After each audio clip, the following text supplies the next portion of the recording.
வணக்கம், நான் உங்க அடகிங்கர். இந்த நம்ம யாருன்னா, நம்ம இப்ப விஜய் வந்து ஆடியோ ரிலீஸ் போயிருந்தாரு. எங்க நம்ம மலேசியா கவர்மெண்ட் அவங்க ரோட்ல சம்பிச்சு போச்சுங்க. டிராபிக் புக் ஆஃப் ரெக்கார்ட்ல வந்துருச்சு. அதாவது மலேசியால நடக்க வேண்டிய ஆடியோ லான்ச்ல விட்டு வேற மொழியில வேற வேற கண்ட்ரில இருந்து வந்து நடத்தின ஃபங்க்ஷன்ல நம்பர் 1 ரெக்கார்ட்ஸ் கூட்டுட்ட. அது மாதிரி புக் ஆஃப் ரெக்கார்ட்ஸ்ல வாங்கியிருக்காங்க. யாரு? நம்ம தாவேக்கா ஆடியோ லான்ச்ல ஜனநாயகன் படத்துல. அதே மாதிரி டிராபிக் போட்டோ பாருங்க. அதே மாதிரி விஜய் வந்து என்ன சொல்லியிருக்காருன்னா, இதான் கடைசி எழுதியிருக்காரு, கடைசி படம். அதே மாதிரி இந்த கருணாஸ் சொல்லியிருக்கான் 2 லட்சம் கோடி சம்பாதிக்கிறான்னு. இவங்க அப்ப இது சம்பாதிச்சு சுட்டி வச்சிருக்கான். யாரு? ஸ்டாலின். யாரு? கருணாஸ் அப்ப. என்ன கருணாஸ் அப்பன் தான் ஸ்டாலின். அவன் சுட்டி வச்சிருக்கான். இந்த பெருமணி பெரிய அம்மனி இருக்காங்கல்ல, யாரு? கனிமொழி. டைம் இல்லையா யாருக்கு? சிஎம்க்கு.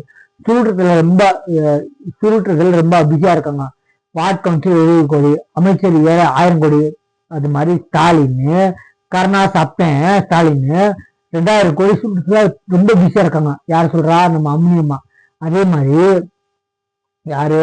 நம்ம சம்பத்தி போச்சு வேர்ல்டு புக் ஆஃப் ரெக்கார்ட்ஸ்ல வந்துட்டாங்க. அதே மாதிரி இவங்க இந்த வட்ட செல்லாதான் என்ன கெட்ட வார்த்தையில பேசுறான். இவன் மேல வழக்கு பதிமா அவங்களுக்கு துப்புல. இவன் மேல ஸ்டாலின் மேல வழக்கு பதிவு விட்டுக்கணும். அவன் வந்து எல்லாம் மீறி போயிட்டான். என்ன இந்த வட்ட சிலா இருக்கான்ல, சேப்பாக்கம் தொகுதி, இவன் மேல பதிவு தோணுச்சு. அவங்களுக்கு துப்பு இருக்கா? அந்த ஸ்டாலின் கேட்கறான், அவங்களுக்கு எல்லாம் தைரியம் இருக்கா? இந்த வட்ட சிலாருக்கு எழுதுறா ஸ்டாலினுக்கு தைரியம் இருக்கா வழக்கு பதிய? உங்க கட்சியோட வட்ட சில துணி இருக்கா அவனுக்கு எஃப்ஐஆர் பதிவுக்கு? பதிஞ்சா உன் குடும்பத்தை எடுத்துரும். யாரு? திமுக காரன். என்ன அவன் திமுக காரன். அவனுக்கெல்லாம் நெஞ்சில மஞ்சாசோர் இருந்தா அவன் மேல வழக்கு போட்டு அவனுக்கு தூக்கி உட்காரது. அப்புறம் பேசு, அப்புறம் விளக்கண மாதிரி வெளில வந்து சரியா? என்ன அதே மாதிரி இப்ப என்னன்னா, இந்த மலேசியால விஜய் கொடுத்த செக்யூரிட்டியை போடுற பாருங்க, பக்கா செக்யூரிட்டி கொடுத்துருக்காங்க. எவனும் வந்து உன்ன மாதிரி அன்னக்கை எல்லாம் வந்து ஆக்சுவலி உங்க ஊர்ல கூட்டம் செஞ்சாலே ஒரு பயாரம் அடைக்கிறாங்க. சேர் போட வந்தோம், பந்தல் போட வந்து உட்காந்து சீட்டு அடிக்கிறான். கேட்டா அந்த கட்சியோட தலைவர் பொறுப்பான். உதயநிதி சொல்றான் பொறுப்பான். பருப்பு உங்க கட்சி கூட்டத்துக்கு அந்த பந்தல் போட வந்தோம், சேர் போட வந்தோம், அவன் மட்டுமே உட்காந்து சீட்டு ஆடிட்டு இருக்கான். அதே மாதிரி நீங்க என்னடா பக்கத்து சீட்டு வேண்டா மலேசியாடா, அவங்க அந்த கண்ட்ரிக்கு இந்த கண்ட்ரிக்கு சம்பந்தமே இல்லை.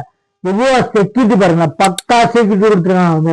அவங்க ஆக்சுவலி விஜய்க்கால எந்த ஒரு ஃபங்க்ஷன் இருந்தாலும் யார் நடத்துறாங்களோ அவங்களுக்கு நடத்துவாங்க. உங்களை மாதிரி துப்பு கட்டுறவங்கள 89 கண்டிஷன் இவங்க வேணான்னு முடிவு பண்ணினா முட்டை குத்துறாங்கல்ல மலேசியாடா. என்ன அவங்க செக்யூரிட்டி பாருங்க, போர்ஸ் பக்காவா செக்யூரிட்டி கொடுத்துருக்காங்க. சம்பவிச்சு போச்சுடா. டிராபிக்ல 3 மணி நேரமா டிராபிக்கான். அது பின்னாடி ஸ்டேடியம் பின்னாடி பத்தலாம் எதாக்க குடியும் தெரியலடா. என்ன அது சொல்றது கூட குச்சலா அதுக்கே கேவண்டா. திருநாள் வந்து பிடிப்பாங்க தெரியுமா வலை போட்டு. அது மாதிரி இவங்களை பிடிச்சாலும் அப்பன் மகன் பேரன் கொள்ளு பேரன் இங்க பிறக்க போற கொடுமணி இவனுங்கெல்லாம் தூக்கி உருவாக்கிறோம். அவங்க அப்பனுக்கு முகா ஸ்டாலினா, முகா கருணாநிதியா, இவங்களுக்கு மட்டும் இன்சியல் வேணுமா? குறைச்சிருமா? ஏன்னா தமிழ்நாடு அரசு பேருந்துல தமிழ்நாடு தூக்கிற அரசு பேருந்து நடத்துற உனக்கு எவன்டா உரிமை கொடுத்தா? துப்பு கேட்காதுங்களா?